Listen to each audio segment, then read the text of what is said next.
Good morning. I have two honorable speakers today. I have a pleasure to talk to. First of all, it's our rector of Philological School of Higher Education, Professor Zdzisław Wąsik. And we have our guest, Professor Richard Lanigan, who is a director of International Komunikologia Institute in Washington, and he came with guest lectures to our school. First of all, Professor, I know you've just finished lecture with our students, and I'm sure they enjoyed your lecture and they were responsive and attentive. How do you find it? Oh yes, it was a very enjoyable experience. I gave a lecture to the students, made a general explanation of communicology and the science of human communication and many of the aspects of verbal and nonverbal communication. It went very well. The students understood many of my cultural jokes, so I know that we have some cross-cultural connection.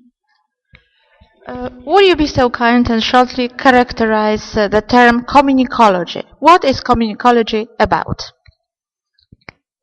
Well, very briefly, like all sciences, you have a short definition and then you have many long discussions that can explain it. I use the short definition. We say communicology is the science of human communication.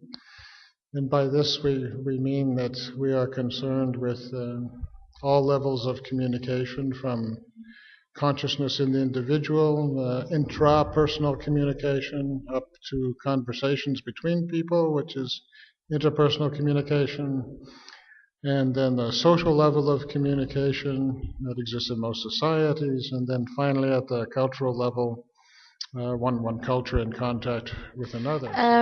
What do you think, what might be perspectives of development, future development for this particular discipline, and what might be future research areas for young scholars? Generally, I'm asking about the future of communicology. Yes. Well, there are two aspects. Let me speak. First is an institutional aspect in which the members of the Institute, of course, come from their own universities and research academies. And so there's an institutional level at which we have exchange of scholars and conferences, programs, and so on. We then also have, as this conversation is an example, we have relationships between institutions. Sometimes two universities or three will gather at a meeting, and this is the occasion of me being in Poland with the Philological School in Wrocław. And so we are an example of such an activity. Now I'd like to talk about the members of fellows, called fellows, of International Komunikologi Institute. Our rector, Professor Zdzisław Wąsik, is one of the fellows. And our Department of Linguistic, Semiotics and Komunikology is the only affiliated research group in Poland. Is that right? That's correct. Who are the other fellows? Who can become a fellow of your institute? Yes. Well, what I should explain is that the membership of the Institute is a process of self-selection, because it is an academic organization that is constructed especially on the level of credentials of the members. This is not some kind of professional association where you pay dues and you become a member. No, it is a research community which has a very high international level of scholarship. And after the original formation of the Institute in 2000, we then added new fellows and scholars, which I'll talk about in a second.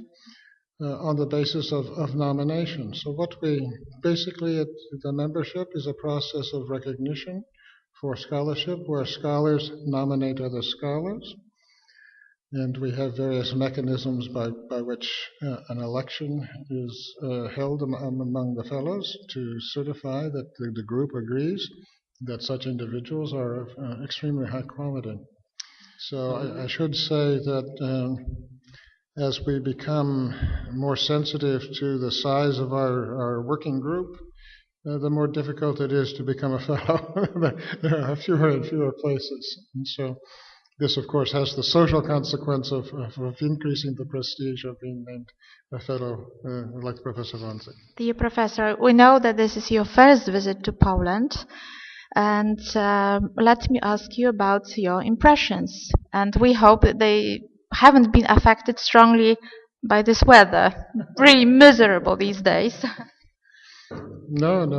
I've been enjoying the weather because it was very, very similar to the weather in Washington, D.C. just last month. So it's, for me, just a continuation, a little bit of the same weather. Oh, my impressions of my first visit to Poland are extremely positive. I've taken it as an opportunity to expand my cultural knowledge.